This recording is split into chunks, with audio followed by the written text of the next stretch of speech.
I'm Jacqui Felgate and welcome once again to our beautiful House of Wellness outdoor office at the glorious Botanic Gardens. Don't you just love it, Jack, being out here with nature, the beautiful wildlife? It's just a beautiful weekly pause to breathe and really appreciate life. It's a reminder that all forms of life are really codependent, and today we're focusing on creatures big and small that help make up our living planet.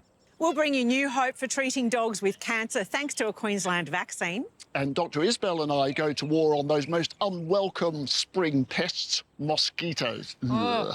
And some of Australia's best-known musicians will don the footy boots for a great cause. It's Reclink and it's a wonderful event. Now, don't you just wish you were Dr. Dolittle and we could understand what our animals were saying and thinking? I know exactly what the blue staffy dentist is thinking every single minute of the day. Food, hungry. Nothing else. It's not a sophisticated dog. Not at all.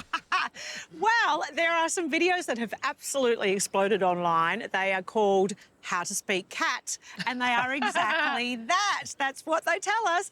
I caught up with the creator who just wants to teach the world how to communicate with our felines. You know, a lot of people have a big dream of learning a language, but not many people think of the feline language. What inspired you to learn this? Oh, I've tried Danish, I've tried Portuguese, Spanish, French, but you know, you land on cats. I grew up in the middle of nowhere on a small ranch and there weren't too many people around, so I started listening to cats and picking up on their language. So how did you learn this? How did you go about actually understanding what they were saying? Well, I have to give a lot of credit to my mom. She was the one that first pointed out, listen, when they say this, they mean this. We started picking up more as time went on, and eventually one day I thought, maybe I'll just share this. How to Speak Cat, Lesson 1, meh, meh, meh, which means food. Meh, meh, meh. Meh, meh, meh. I think it's really interesting because you hear cats make a noise, but you wouldn't think it's the same noise each time. Mm-hmm. No, there's always a bit of variables and variations as time goes, but you can pick up on patterns after a while, and slowly as you talk to your cat too, you can begin to train each other. How to Speak Cat, Lesson 2, meh, eh, which means come here. Now this one's difficult because normally we call a dog, they come. When you call a cat, you leave a message. But let's see if it works. Meh, eh. Meh, eh. Meh, eh. Meh, eh. Yay! A thing that most cats, I think we can all agree, make, no matter where they're from, a sound. You know, when they're really friendly, they come up to you, and that's just like, oh, hey, what's up? I love that sound. That's one of my favourite sounds. You've currently got quite a lot of how to speak cat tutorials up online. Which are your most popular?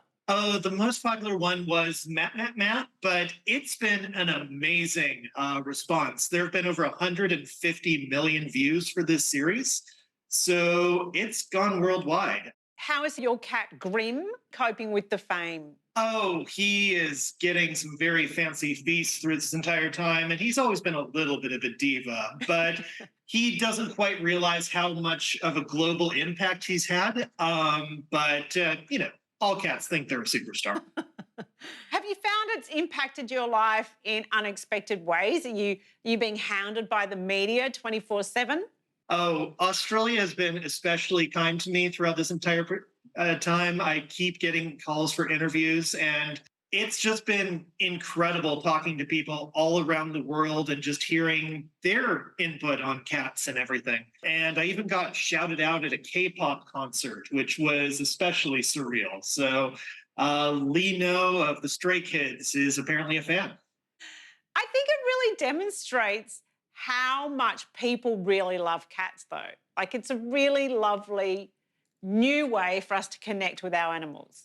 Exactly. People have been saying things to the effect of, wow, I've always wanted to be able to say this, or, oh, my cat would make this sound all the time. I wish I'd known. So it's really been amazing seeing the community come together and just share love of cats. And I think it's about time cat people had their day in the sun, because it's always about dog people. Oh, always about the dogs. And look, I grew up with some great dogs, but they are so comparatively easy. You can say anything to a dog with an upbeat thing, and they'll just be like, yay! Like, hey, do you want to eat only cauliflower for the rest of your life? Yay! With a cat, you can say the nicest thing in the nicest voice, and they'll still just be like, I think you're right. I love the way you have to work a bit harder for cats. So what's next for you and Grim? oh, I mean, he's always full of surprises. So we're going to keep the series going for a little bit and just see organically where it comes. I mean, once you learn how to talk to cats, I mean, they don't really stop talking. So we'll see where it goes from there. Alec's videos, I think, are just really amazing. Like, you can see he gets a response from those cats. And it is pretty convincing, Joe, I have to admit that. And we are learning all the time about the way animals communicate, which is fascinating for me.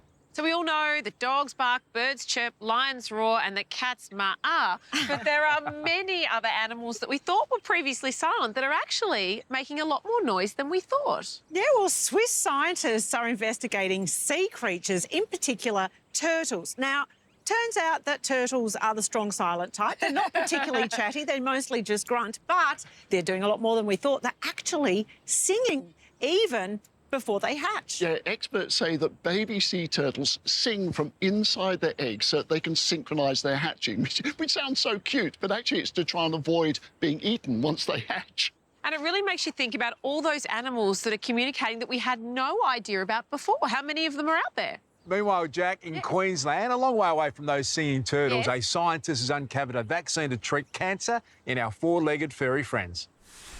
Spotting the signs of cancer in dogs really depends on the cancer. And unfortunately, some of them are really hard to detect until it's really advanced in the pet and you don't have a lot of treatment options. Nearly 1/3 of dogs will get cancer in their lifetime.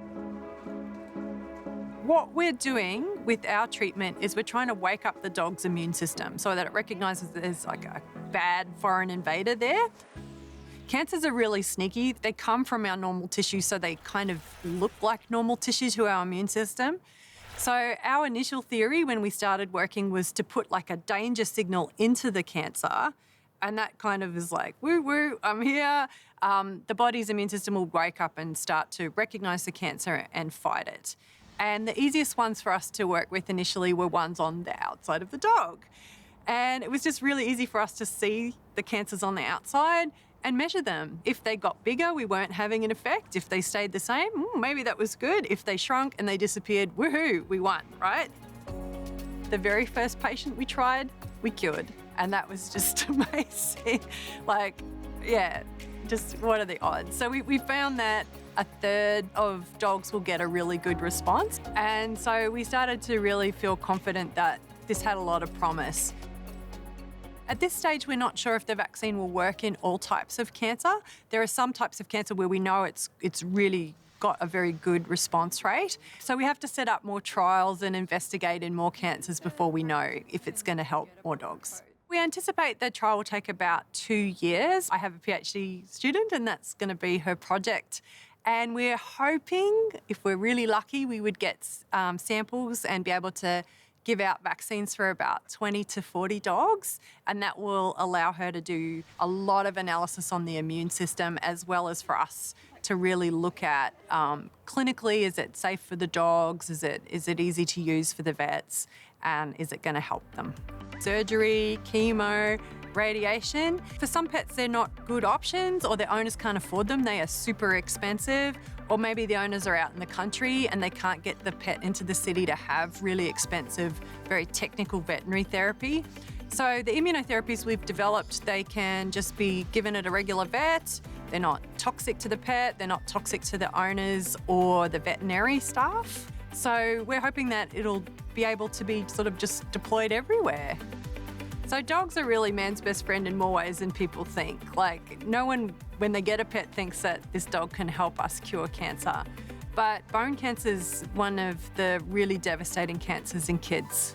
And the cancer that the kids get is really similar to the cancer that dogs get. So we're really hoping that if we see any beneficial effects in the dogs, that eventually we can use that science to help kids.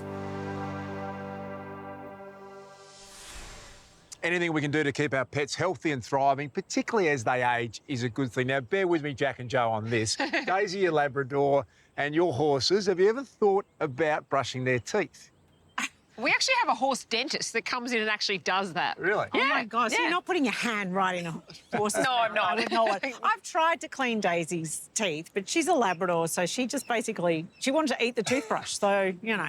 Well, there is a bit of a push on, Nick, around trying to take care of the dental health of our pets a bit more strongly. Yeah, well, I have to admit, with my dog Sam and Rosie, the occasional bone is about all they get. But you're absolutely right to ask, because better doggy teeth means fewer vet bills in older age. But if it's hard to wrangle your dog with a toothbrush, then at least give them some doggy treats or dental treats. I mean, they're going to want braces next. Well, hopefully it all helps with their breath, because that can get a bit the bad. worst. Yeah. Yeah, that is horrible, no doubt about that. Up next, the footy fundraiser that is taking over and rocking Melbourne and now the nation. Tell you all about it next on the House of Wellness.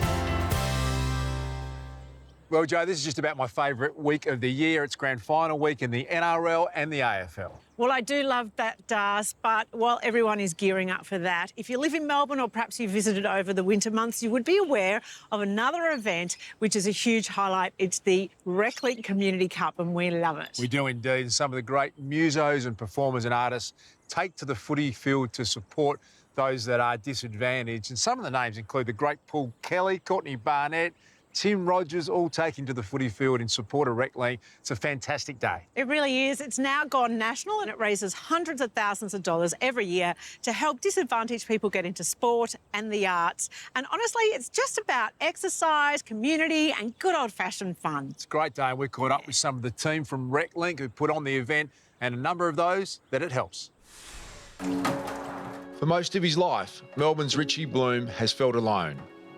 I was adopted as a child and I had really great parents, but there's always something sort of missing. You know, like I always felt that I wasn't worthy, that I was some sort of a mistake. And, you know, that my mum didn't want me, I suppose. And, you know, I found comfort in drugs and alcohol.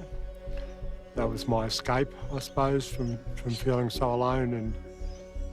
And it wasn't very long before it became a real, you know, it had a really impact on everything around me. You know, my relationships, you know, became dishonest. I had to hide things all the time. I went through quite a bad breakup and I was in a really dark place and I felt like I deserved to be alone. Richie found himself trapped in a cycle of isolation and addiction until one game-changing moment in 2004 when a friend at a soup kitchen invited him to come play footy with a local team. Yeah, I went down to training first. It was bizarre, really, compared to my experience of football growing up. There's all sorts of different characters and amazing people that, you know, probably didn't play the game that well, but they were having a heck of a time. And the joy that was there and to be included straight away, yeah, it was a wonderful experience.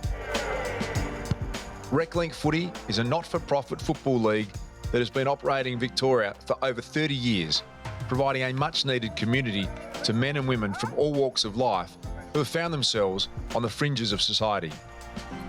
It's a much storied tale, how Reclink started.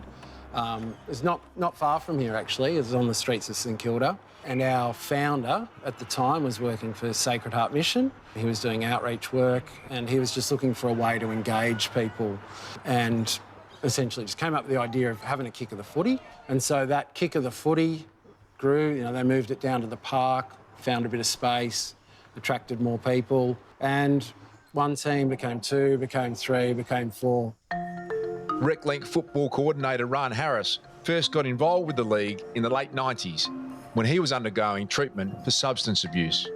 Reclink was really like a bit of a beacon of hope each fortnight that we get the opportunity to go out and play footy. So it really kept me in my seat.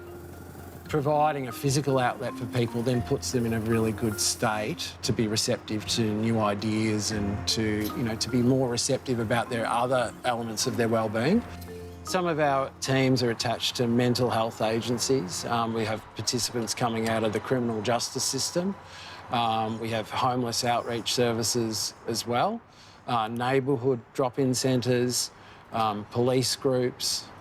So really across the sector of community engagement. I think it was only a couple of games in where one of the other teams didn't have enough players. And so I went and put one of their jumpers on and played for one of the other teams. And probably the greatest thing that I've got out of Reclink is that ability to just go and be a part of something else. It doesn't have to be familiar to you. It can just be, go where there's need and have a great time. I was in a pretty bad state probably about 3 years ago, and linking in with Reclink has helped me turn my life around. It's kept me off the drugs, it's kept me stopping me from homeless, and just great family and support, really. It's a life-changing, it's good. I would recommend Reclink. What about you? So would I. I would tell my friends to go to Reclink too. Anyone can participate in Reclink footy. So we have a unique set of rules that we've developed that will accommodate people of all abilities. We have a vest system. They put on the vest, means they can't be tackled or contacted, and if they touch the ball, they're awarded the free kick. The Reclink All-Stars, 3 goals to 20. To Odyssey House, 6 goals, 339. They're pulling away here.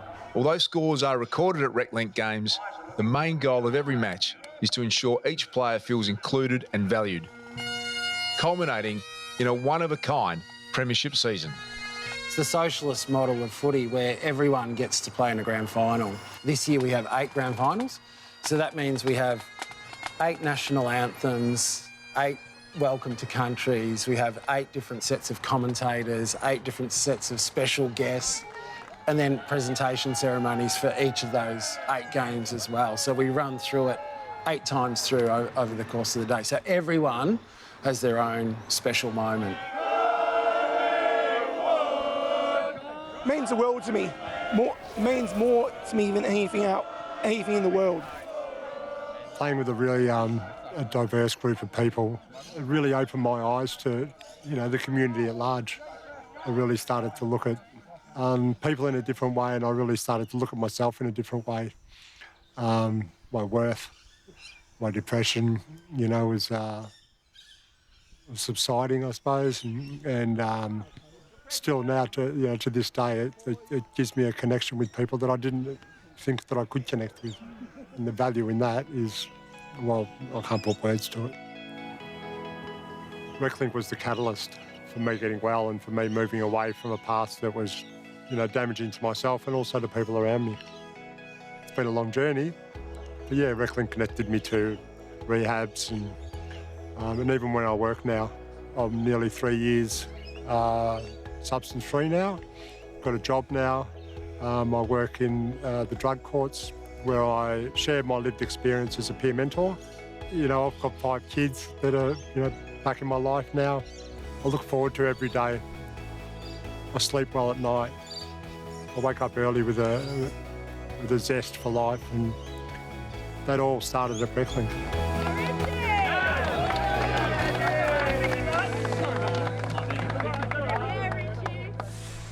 What a great day that is. And to find out more and donate to Reclink's programs like their Footy League, Joe, simply head to their website and get involved. Well, the thing I love about the Reclink Community Cup, apart from the live music and the atmosphere, is that it introduces footy to a whole new crowd that might not have been into it before. A little bit like the FIFA Women's World Cup, which is now known to be the single biggest women's sporting event in Australia and probably around the world for that matter, Joe. It was so awesome. How good was it? Loved it so much. And FIFA are now preparing for an explosion of girls signing up to play.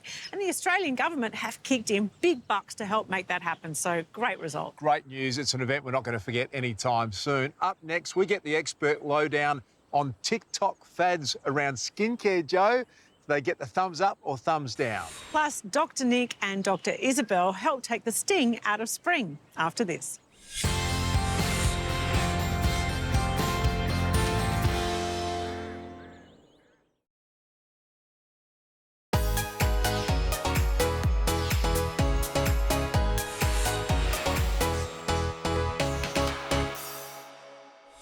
So skin icing is an age-old technique of applying anything that's iced or frozen to the skin, including water, green tea, or even jade rollers. It in fact dates as far back to Cleopatra's time, when it was used as an anti-aging treatment for the women of Egypt and has continued for many generations, even till today. Skin icing is designed to reduce inflammation and contract the blood vessels in the skin to reduce blood flow.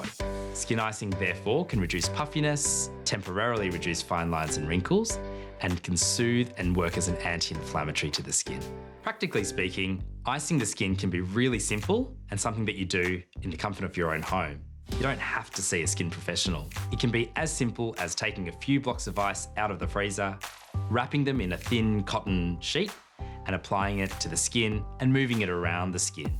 One of the potential risks of skin icing is over-application of ice directly to the skin, causing frostbite. This can in fact result in worsening inflammation, textural problems and pain. In my professional opinion, skin icing is something that can be incorporated into one's skin routine if necessary. And by that I mean if the skin is red, hot or inflamed or excessively puffy, but don't expect it to result in long-term benefits for the skin.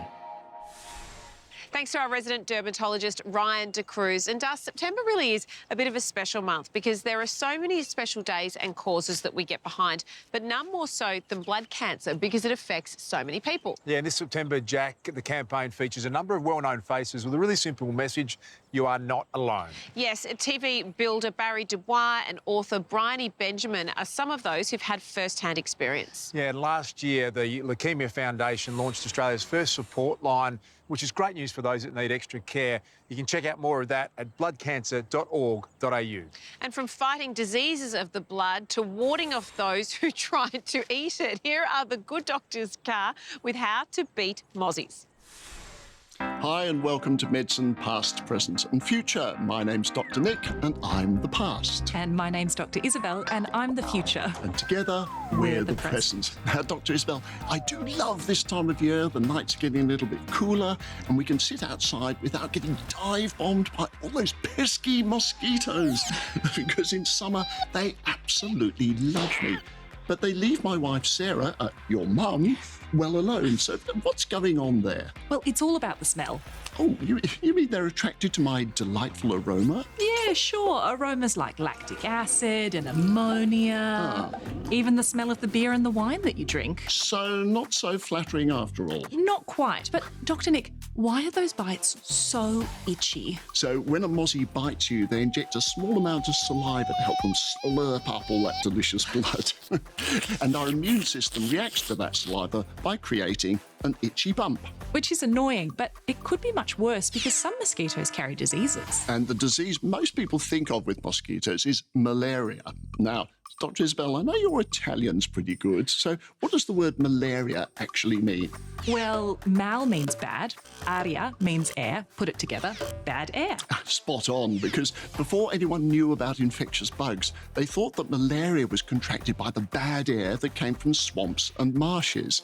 And now we know, of course, it's nothing to do with the air, but the mozzies that breed in those wetlands. But it's not just malaria. Mosquitoes can carry all sorts of things like dengue virus, Zika virus, even Japanese encephalitis. That last one, Japanese encephalitis, that's actually been in the media a bit recently, hasn't it, Dr. Isabel? Yeah, with more rain and warmer weather, the numbers of mosquitoes have been rising, and with it, cases of Japanese encephalitis. Now, most people who contract Japanese encephalitis, they might not even know that they have it, but in some rare cases, it can cause a very serious brain infection. And because of those serious complications, there's now a vaccine that's available for Australians who live in those high-risk areas. Of course, the best way to prevent mosquito-borne illnesses is to, well, get rid of the bites in the first place. So, if you have to be outside in peak mozzie time, which is dawn or dusk, make sure you cover up with loose layers. And loose is the important bit, because mozzies, they love a challenge and they'll nibble their way through any tight clothing. So, Dr. Nick, there are just so many sprays and roll-ons out there in the market. What should we be using? OK, I always recommend anything that contains one of the two most effective ingredients, which are picaridin and DEET. Oh, DEET. You mean the diethyltoluamide? Yeah, which is why I just call it DEET. And anything from 10 to 20% is all that you need. But remember that DEET can affect plastics, so keep it well away from your sunnies. And if you live in some of those high-risk areas, have a chat with your GP about whether the Japanese encephalitis vaccine is right for you.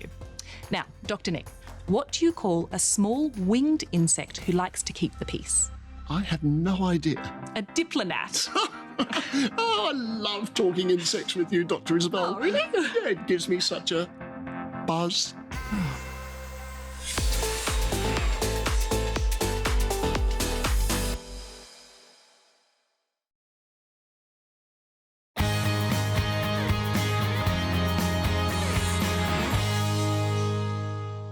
So Elle Macpherson came to me as a client over 10 years ago.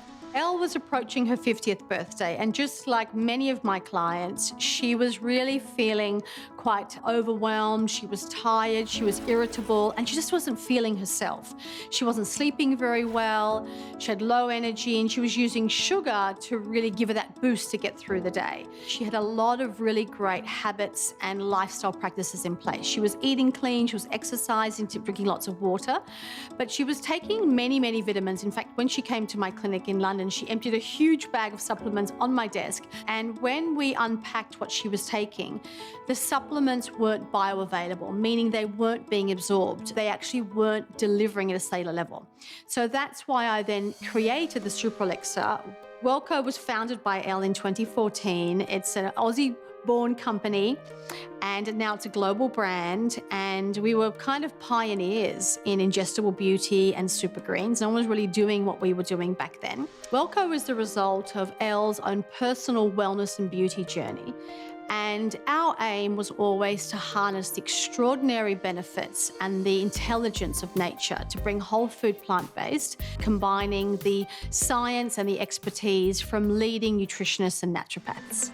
Our WelleCo line is heroed by the Super Elixir Daily Super Greens Powder, which was curated with over 40 ingredients, which I hand-picked originally for Elle herself all those years ago, including vitamins, minerals, super greens, herbal extracts, pre- and probiotics, and plant-based omega-3. Spooned over 3.4 million times, the Super Elixir supports energy production, a healthy immune system, plus gut and digestive health. From a beauty perspective, it helps maintain and support healthy skin while also supporting hair and nail health. Sadly, we don't all look like Elle Macpherson, but that doesn't mean we can't go on our own journey and our own wellness and beauty transformation just like she did, so we can actually feel amazing just like she does.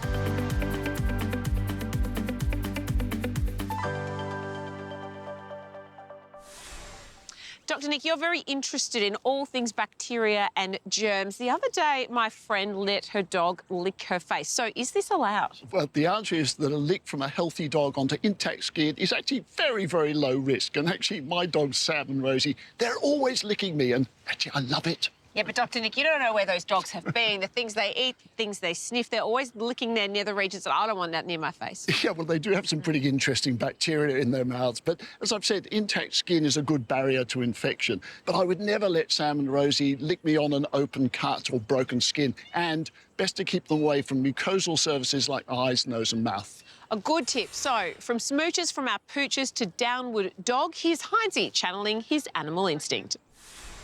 The next position that we're going to be doing is a static crab. So a static crab, we start with our bum facing down. We have our fingers pointing away. And we're creating what is a capital M with our body. So animal flow is a bodyweight style movement that's inspired by parkour, breakdancing and gymnastics, and it's a beautiful way to bind together strength, mobility, flexibility, structural integrity and mind-body connection. From here, eyes to the rising sun, right thumb in front of the face. I then drive through the heels, take the hips up to the sky, take the thumb up, back and over, and my upper arm should be in a 90-degree bend. The word animal for me emotes different type of animal movements. Are we replicating that exactly, or is it more like a bit of an energy of that? It's more of an energy of that. So we're utilising moves that may mimic or seem like we're doing a specific animal movement, but it is not so that we can move like an animal. There is that animal aspect to it, but it's actually that it allows us to go through different planes of movement and increase our mobility, our structural integrity, our strength, all of that sort of stuff. We're going to, from our loaded beast, we're going to initiate the same front step, but from here, we do a front step through. Is there a particular level of fitness that you should have prior to coming into animal flow? Look, it's just like any other form of physical activity. If you're running, you need to be able to have strong ankles, right? Same as animal flow. As long as you've got the bare minimum requirements of the strong joints that are able to move through a certain plane of motion, then that's going to depend on where you start within the regressions and progressions. So as long as you can stand on the ground and move like a child, then you can start. Left leg, scorpion reach. Out, up and over. Ears by the biceps, strong in the hands. Micro bend in that knee. Nice, looking good.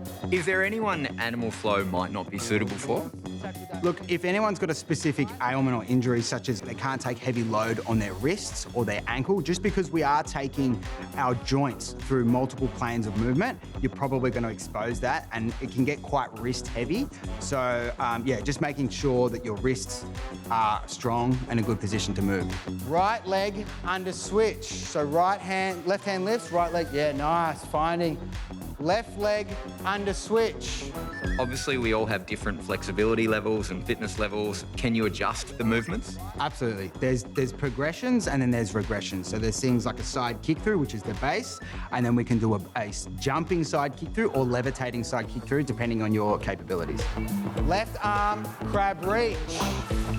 When we talk about fitness, often we put things in boxes, like it's strength, it's cardio, it's HIIT. What's animal flow? Animal flow is the glue between them all.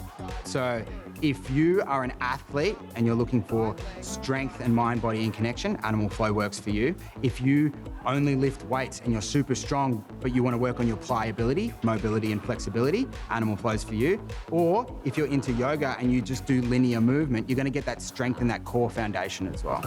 Return to loaded beasts. Anyone ever make any animal noises, I've got to ask? Just a few. Just a few. And I'm hoping that we hear at least one more today.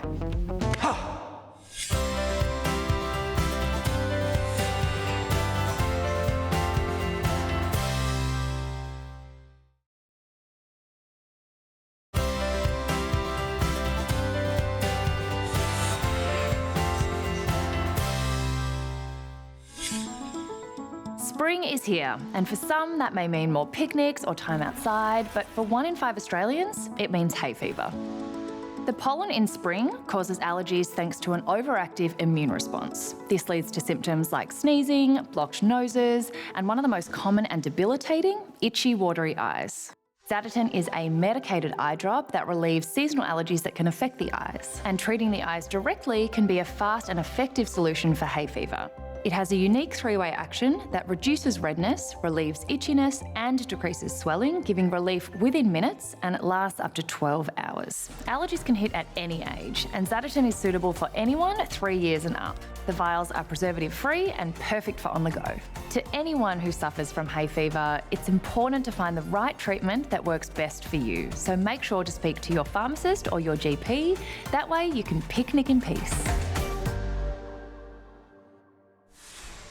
There are so many highlights of the Botanic Gardens. I think everyone has a favourite part. For me, I think, Jo, the arid garden's just beautiful. Oh, it is. I love the fern garden myself. But do you know what, Jack? I cannot keep a plant alive. So I love coming to a garden where it's done for me. Totally. And you can just imagine the teams of people behind the scenes creating these beautiful spaces, including landscape architect Andrew Laidlaw, who joins us now. Hi, Andrew. Hi. You know, I said the fern garden. Which is your favourite space here in the gardens? Well, the Fern Gully is a really favourite place of mine, and it's beautiful on a warm, hot day because the temperature drops by about 6 degrees, but I'd actually probably feel the children's garden is my favourite space. We both love the children's garden. But one thing that's amazing about the Botanic Gardens is the little themes that we have running throughout. So how do you, as a landscape gardener or architect, create a theme? Good question, because there is a broader theme here, which is about the original design of this garden, which was done in the 1870s by William Guilfoyle. And that's where he created this picturesque garden, which is a garden to look like an English garden. So we try not to mess with that too much, and then I get this opportunity to design gardens within a garden. And then the theme comes about through really a range of things, but what we're mainly trying to do in the last probably 20 years is make it more an immersive experience. So things like the sensory garden, the children's garden, the fern gully allows people to go in and sit in the garden rather than just walking around. So that's kind of been the broader theme. So how difficult is it to create one of these gardens as opposed to, say, a domestic garden, our backyards? Sure, different scale. So you might plant, you know, I'm always sort of saying don't ever plant one of anything except a tree. So you're always planting in groups of, say, 3s and 5s. We come here, the scale is, you know, this big. So I'm planting in groups of 15 and 20s, and they laugh here a little bit because I always plant in odd numbers, but big numbers. And you just got to imagine that you're looking at something in a much larger scale. So it's everything's bigger. Other than that, exactly the same as my backyard. I was going to say, how does your garden look? Well, the most important thing is, which is the same, is just to wrap it in plants. You know, make sure it's got a lot more plants in it than it does hard surfaces. Well, you know, at House of Wellness, we're really passionate about the difference that green spaces make to our health and well-being and mental health. Do you have a comment on that? Yes, absolutely. And, you know, I know, and the science now backs it up, that just 40 seconds of green every day for someone just changes their life. And we understand, and the shift that we're making in here is to create more immersive experiences where people can actually come and sit and be surrounded by those amazing things, plants, which are largely invisible to a lot of people, believe it or not, but they emit all this incredibly important energy and stuff that just makes us feel a lot better. I would 100% agree with that. Yes. And what about getting your hands dirty, Andrew? What's your advice to people who are thinking about maybe gardening a bit more, and also for yourself? Are you out here every day actually planting? Yep, I'm out here most days, but that's where our home gardens are so important, to actually get in and get your hands dirty and co-create something, you know, create something with nature that's quite beautiful. So, you know, that is incredibly good for our health. Well, I believe this space is one of the great treasures of Melbourne. It must give you such a buzz to know the joy that it brings. Yeah, it's amazing. I mean, just turning up to this place every day is a privilege and a thrill for me. So, and to see people in here, like after COVID, you could not move in here. It was just, it's the heart and lungs of Melbourne. What an office. I'm very jealous, Joe. Andrew, it's been so lovely to talk to you. Thank you. Thanks very much. So from letting go in nature to adding more spice into our lives, here's Hines and Zoe on why turmeric is terrific. We are so lucky to have the ancient wisdom of Ayurveda at our disposal, Zoe, for its influence on things like yoga, meditation. Plus food, Lukey, including one of my favourites, the spice turmeric. Well, you're in luck today because both of our recipes contain turmeric. I'm making my green chilli turmeric hummus, which adds a real punch to this simple dip. And my tantalising turmeric tango promises to deliver a jolt of freshness and health. Now, speaking of health, the reason turmeric is so special is because of its active compound curcumin. That's right, curcumin is a powerful antioxidant and anti-inflammatory, helpful for reducing symptoms of mild osteoarthritis. It may also help relieve mild joint aches, pains and swelling, which is a big win considering what a huge impact these conditions can have on day-to-day life. Now, while there's so much to this ingredient, we're very fortunate to have modern medicine, which brings us something called Theracurmin. Theracurmin Triple is an advanced curcumin product that increases the bioavailability and absorption of curcumin. Oh, thank you, science. So how do we get these benefits? Theracurmin Triple is found in supplement form, available in a convenient capsule format to help relieve inflammation and mild joint swelling. Meaning you can just focus on our delicious recipes. And the good company, huh? Uh-huh. Am I right? Get Nourished is brought to you by Bioceuticals Theracurmin Triple for specially formulated mild joint pain relief. It's found exclusively behind the counter. Ask your pharmacist for Theracurmin Triple.